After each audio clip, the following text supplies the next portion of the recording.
Everyone, He lied. I'll try to be quick, and I'll give you an intro and a short bio, and I'll run through. I'm not going to restate the question. I'll answer them, so hopefully you all have the sheet in front of you. I'm Travis Grantham, candidate for Congress in your new 9th Congressional District, those of you who are in it. By show of hands, just out of curiosity, about how many people know they're in the 9th? About half or so? Cool. Quick little piece about me. I'm third generation Arizonan. I grew up in Scottsdale, born and raised. Went to Arizona State University. I'm a husband and a father. I have 2 young daughters. I own a business, an airplane business at the Phoenix Mesa Gateway Airport. And I'm a National Guard pilot. I serve in the U.S. Air National Guard here in Arizona. I fly KC-135 at Sky Harbor, and I hold the rank of captain in that guard unit. Just got promoted to major. You're going to hear from a lieutenant colonel in a minute. And you know, I can say this with all honesty to you folks, and I'll look forward to the questions. I'm a constitutional conservative Republican, and I'm proud of that.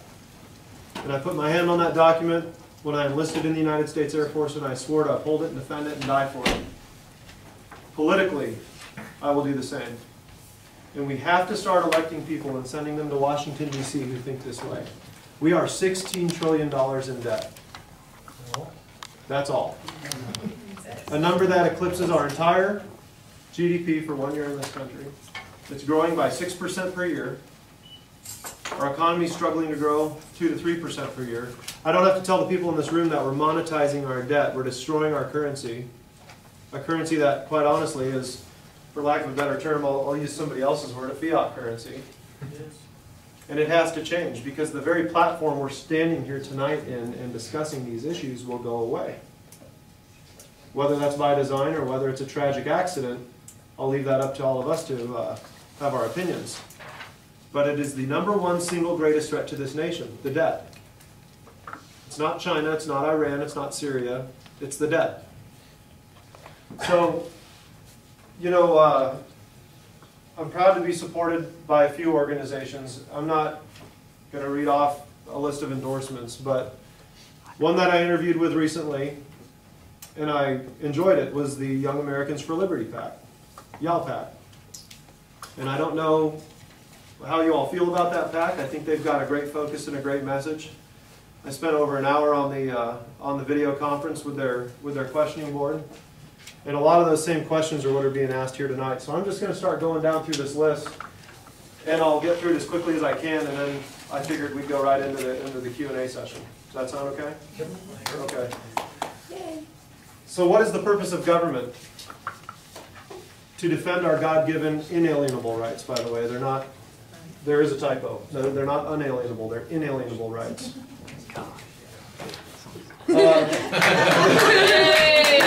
Just saying. Well, see, that's why I carry this. I read this. Believe it or not, when I say I'm a constitutional conservative Republican, I mean it. And this is a document that not a lot of candidates in this race or a lot of other races around the country have stuck their nose in even once. And it matters. It's the foundation of this country. It's very simple. I carry it everywhere. What does it mean to infringe? Or, I said I wasn't going to read the question. You know, life, liberty, and pursuit of happiness. You take one of those away, you've infringed on them. Or upon them.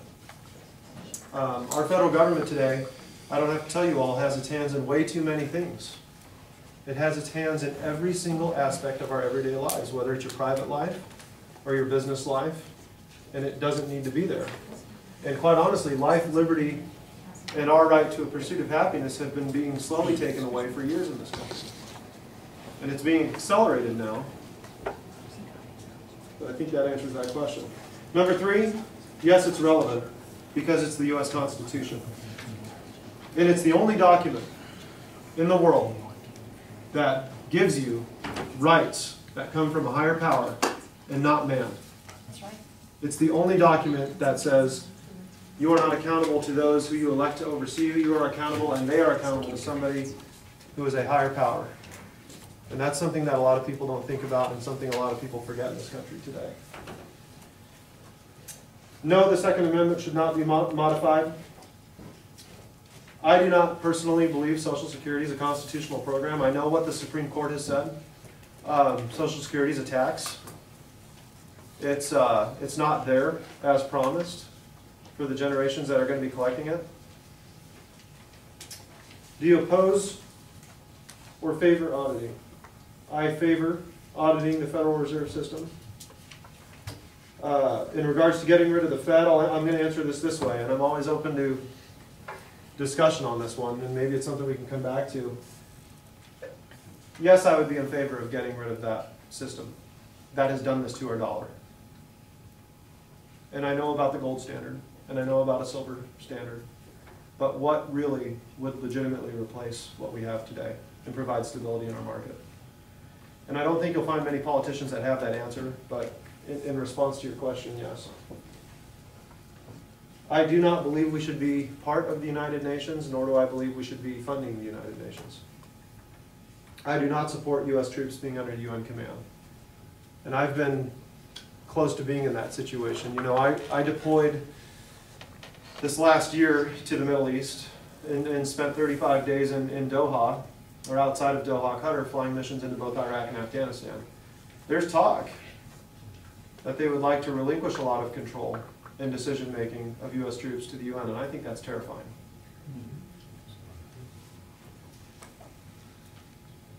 I don't agree with any UN treaties, and I encourage you to go on my website, granthamforcongress.com. I wrote an article that got picked up on a couple different news sites during the NATO and G8 summits in Chicago. And I talked about the Law of the Sea Treaty, and I talked about the Space Junk Treaty, which all have hidden meanings.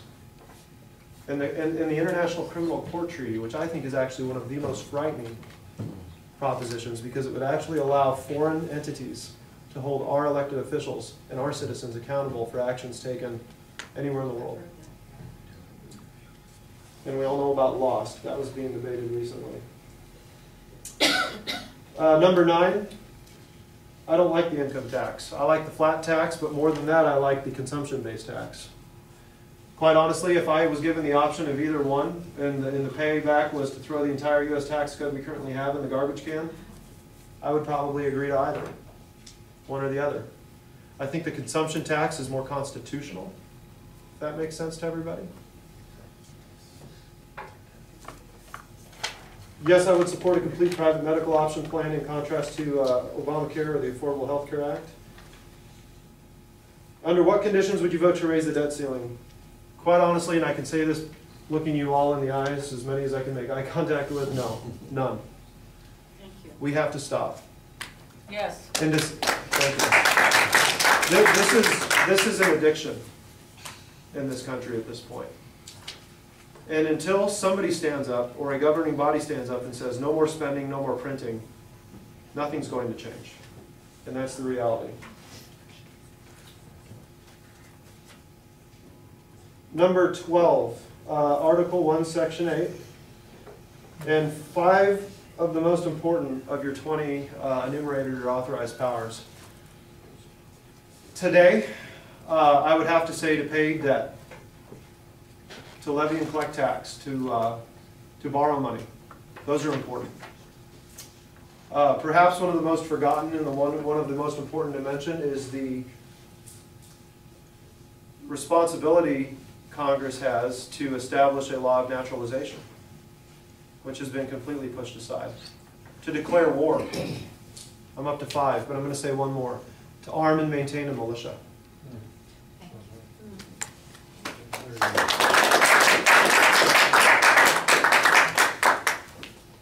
Number 13 is yes. First part of that is yes.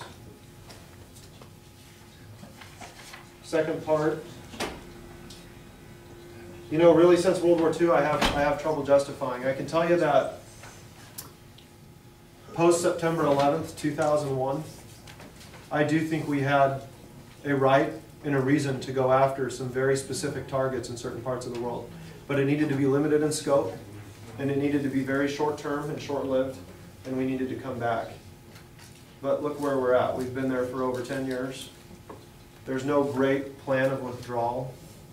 I think the The reality of the situation is we know there's people that don't like us. I mean, I don't think anybody doubts that in this crowd, but are we really fighting an enemy that warrants the presence we have in that region of the world? Not in my opinion.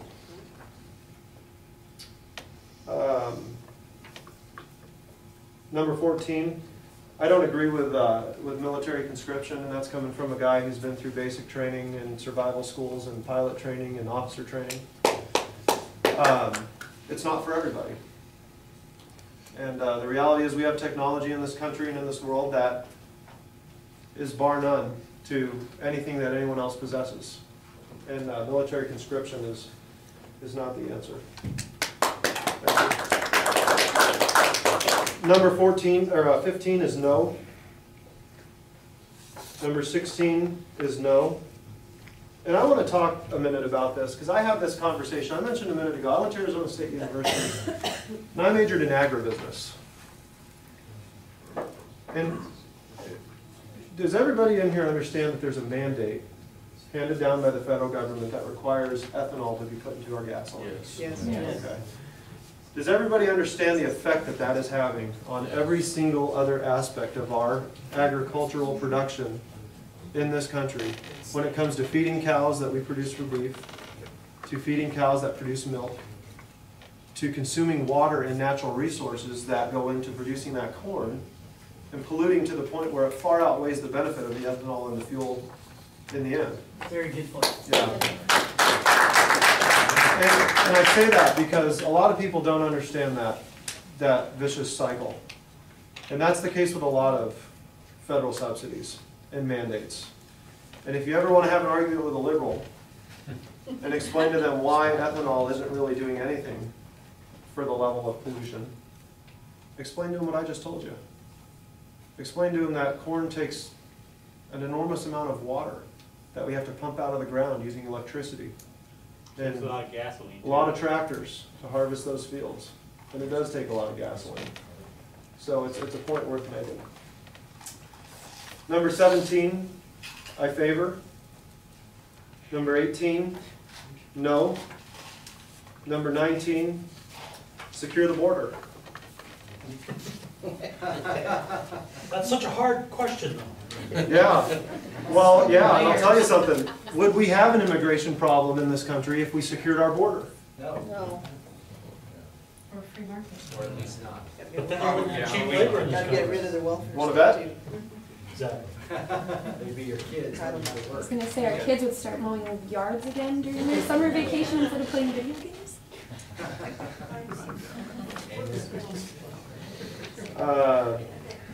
Number 20, yes. Number 21, this was an interesting conversation we were having a minute ago, and I take a little bit of a different approach on this.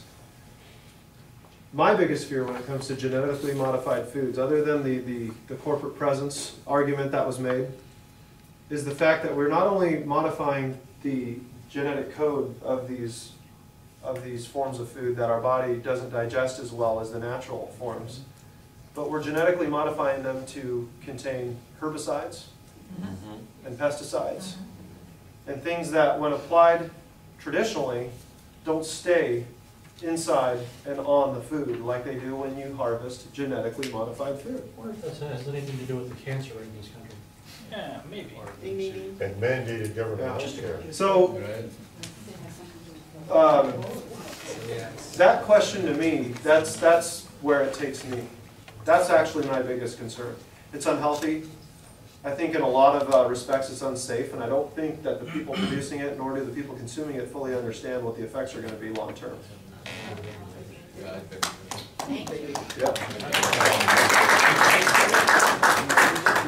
Number 22 is yes. Number 23 is I'm going to say no, and then the second part of the question, I don't think we should have been there. And you know, it's amazing to me, Libya, Iran, these countries have weapons we gave them. Train them. And at one time, they had a leader who was our friend. And we have effectively removed those leaders from power. And we've put another one in who we think is our friend, and where do we think we're going to be in 10 or 15 or 20 more years with that country? Same place. It's an endless cycle.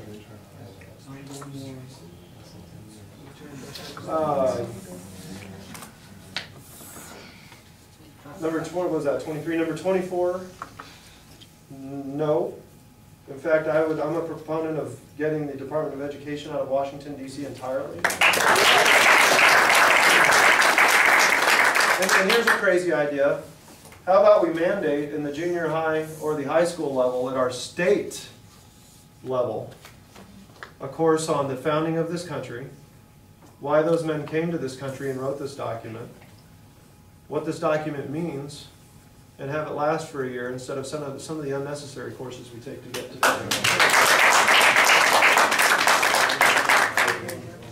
Number 25 is I would definitely like to see the state legislatures decide who the U.S. senators should be. Thank you. That's what It was. Yeah. And what is your opinion on nullification? Now, my understanding of nullification, just I want to make sure I answer the question correctly, is the state is basically giving the end-all be-all decision, and they are able to say, no, federal government, we're not going to take that law. We're not going to adhere to that. We're not going to set up the state exchange as part of Obamacare. We're not going to do this. I support that 110%. The problem we have in this country is that our states are now dependent on our federal government for money. And again, last question, let me just say this one thing. If we don't start sending elected representatives to Washington, D.C. who understand the representative republic and who understand what this country means, what this document means, what our country was founded upon, and who won't start fighting it like a war, stripping power out of the bureaucracy, it's never going to change. But our state level candidates that you meet with as well have to start being held accountable to not sitting at the end of the feeder waiting for the pellet to drop. And we have to start making our own decisions at the state level. So absolutely in regards to nullification. And then should we start do you want to pick people or do you want me to point to people? You know what? Whichever you prefer. I like being able to stop people if I feel like they're debating. You moderate. So I'm not, there's no way. all right, let's start with the green shirt. This is a yes or no question. 9/11 an inside job? No. Sorry, you're wrong. And the blue shirt. Your favorite program in the government and how much by billions you're willing to cut it. So what department or what program is your favorite federal program and how many billion are you willing to cut it by? Specific billion-dollar number. My favorite department is the Department of Defense. And how many billion would you be willing to cut that in the first year? Probably by the hundreds. Okay. And I'll be honest with you. We have a practice in this country called baseline budgeting. Okay. And every time we get pulled down this road of, well, you'd cut defense. Well, yeah, you're damn right I would. I would prevent them from continuing to throw things overboard from ships because they needed to buy new ones at the reset of the fiscal year. I would prevent them from flying airplanes for no other reason than to burn gas out of them and driving cars around in circles around the city on September 30th so that they could fill the tanks up before October 1st. That type of practice. But that needs to go federal government and agency wide.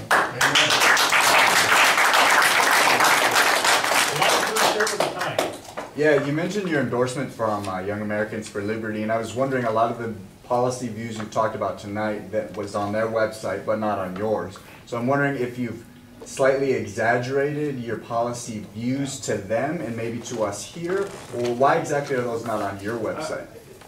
There is no way I could put everything on my website that's on this sheet and everything I wanted to put on my website and everything that every other person I talked to wanted to put on my website. I mean, you know, I'm not hiding my endorsement from Young Americans for Liberty. And you can Google my name, and one of the first things that comes up in my search is Grantham's endorsed by Young Americans for Liberty. I did a press release. It was out on social media. So, you know, if I changed my entire message to this, I guess that would be what you know, you would be looking for. I can't really answer that. Just So this is who I am. I suppose it doesn't have anything to do with any backlash from maybe potential donors or any party establishment? No. Okay. All right, let's hear about Joyce. What's your position on the war on drugs? I heard that question. I think it's Phil. It's a waste of our tax dollars. I think we'd be much better off legalizing, Everything? rehabilitating, educating. Legalizing all drugs? No, I don't think you can say, hey, take as much meth as you want, kids, here you go. I mean, you gotta be realistic, and there has to be some logic inserted into the situation. The number one argument I can see for legalization, just to use as an example, is industrial hemp. One of the finest products that grows to make ropes, well, all types of things. And it, you know, and it doesn't mean people are going to be smoking their shoes. You know, so there's a lot there that's not working. Is it a proper function of government to legislate morality? No, No. no. That's what the war on drugs does, right? Not entirely. But this isn't to be a debate. What's your question? What's your take on, what do you think is going to be the outcome of the RNC in Tampa and ultimately in November? I Wishful think, thinking. okay, let's see, use my better judgment. Inside voice rocks. I think all you Ron Paulers are going to be agitators. And I think it's going to be fun to watch. And I think Mitt Romney's going to get the nomination. Is that fair? And I said, and ultimately November. So Oh, extrapolate to you're November. asking me to call the presidential So election? if you say that's what happened so far, then take it to November. What happens in November? Johnson's going to be the deciding factor. Given what you say Just that Mitt express Romney your is, wishes. I wish, I'm asking. What do you- Mitt Romney wins the presidency by a point. Okay. That's all I want. Black shirt. I got a question, Glass-Steagall, yes or no? Bringing Glass-Steagall back? Refresh my memory on Glass-Steagall. Glass-Steagall would unwind the banks, get them out of the Wall Street. Would it undo Dodd-Frank? Separates deposit banks from. Would it undo from Dodd-Frank? Would it basically be the opposite of Dodd-Frank? Yeah, Dodd-Frank was basically Yeah. allow the derivative holders to go Yeah. first in front of the taxpayer, Yeah. so. Yes, yes. And furthermore, why do you think we continue the Wall Street bankers to keep looting us, and there's no prosecuting? None of these people go to jail. John Corzine collapsed his brokerage firm, stole $1.6 billion, and there's not even a charge out here. We just had a second one just happen here. Hey, Question. Black shirt, thank you. The Reserve Bank of North Dakota is my first question. What do Yeah. you think about that? I don't know. Wendy, Google Reserve Bank of North Dakota. It's an honest question. Yeah, no, that's an honest answer. My second question is, do you think the corporations should have the rights of citizens? No. Let me think about that. Corporations should have the rights of citizens. Or I own should a they be cor- treated as a person? I own a Is that corporation. legal system? I own a corporation.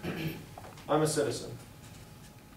The corporation, Are you making? should it be treated as a person or not? No, Okay. no, it's kind of a strange But it question. is. Are you talking for like tax purposes? I'm talking about, corporations actually have rights of persons. Do you think that's a good thing or a bad thing? Does a corporation have the right to life, liberty, and the pursuit of happiness? No, I'm not, I know that, hey, I'm the one standing up here. Okay. I don't, I guess I understand the premise of the question. Legally, they have the rights of persons. Some of Do them. you think that's a good thing or not? Are you familiar with Citizens United? You don't have to. That's another good one. Yeah. What was Go this? ahead with that. Are you familiar with Citizens United, where the Supreme Court says that corporations can spend money as much as they want? I'm familiar with Citizens United that's given money to a candidate in this race. Search FEC What reports. about campaign finance reform? What was the question? Campaign finance reform. It's completely unconstitutional. And I find it amusing that it was written by somebody who already had a $10 million war chest. Exactly. Side door? I have kind of a two-part question. Mine is, do you think there is a difference between belief and following a set of idealisms and the reality of actually following through with them? Difference between belief and following. Could you read it one more time? Do you think, what is the difference, well, do you think there's a difference between belief and like what you believe, like all of the answers that you answered? You know, very constitutional, Okay. those are your beliefs, but do you think there's a difference between actually following through with keeping with them? Like the whole Social Security is completely non-constitutional. No, What is because the I have to go to reality? sleep at night. Okay, we have one more question. The other part to that is the same thing that you'd asked earlier. If your idealisms would put you in a place where you lost your seat, would you be willing to come home? Absolutely. Okay, Trey, will you surrender your question to me, please? Come on, Trey. Sure. All right, so Trey surrendered his question to me, which is you stated that that YAO, which is Young Americans for Liberty, Yeah.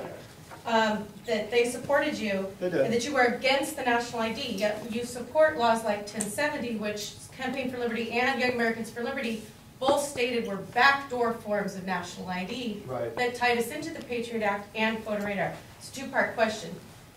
Are you against photo radar or for it? And Against? do you support laws like 1070 if they write in sections of national ID? And I'm going to answer that this way. I support laws like 1070 if they secure our border and make the federal government more accountable for doing its job. Even if they write in programs like national ID? No, if they wrote something in there that said we're all going to pay an 85% income tax, I would not support it. If they wrote something in there that said you're all going to carry a, I got to show everybody this. And Young Americans for Liberty. I'm probably going to get carried out of here on a stretcher. Thank you, Trey. If you all were asked to carry something like this, ma'am, if you were all asked to carry something like this as a product of that law, no, I wouldn't support it. Well, Prop 200 and the way that our current driver's license system was, in line 1051E of 1070, it said that any government of any form, city, local, state, could turn over the information to any database. Yeah, what does It that have? didn't provide a secure hub for our information. So Napolitano fought for that information. Conservatives held the line against it, and then we used a big ruse like illegal immigration to just hand it over. We've got passports, we've got driver's licenses. What else do we need? Well, they're not voluntary. Those are voluntary. Like I said, what else do we need? He's agreeing with your position.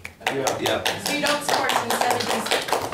1051. You're not going to get me on here. I can tell you right now, you're not going to get me on camera with the DNC tracker here saying I don't support SB 1070. Yes or no? Photo radar. No. Okay. He said no. Okay. Thank you. How do you like that? Thank you. Oh, I love the call out.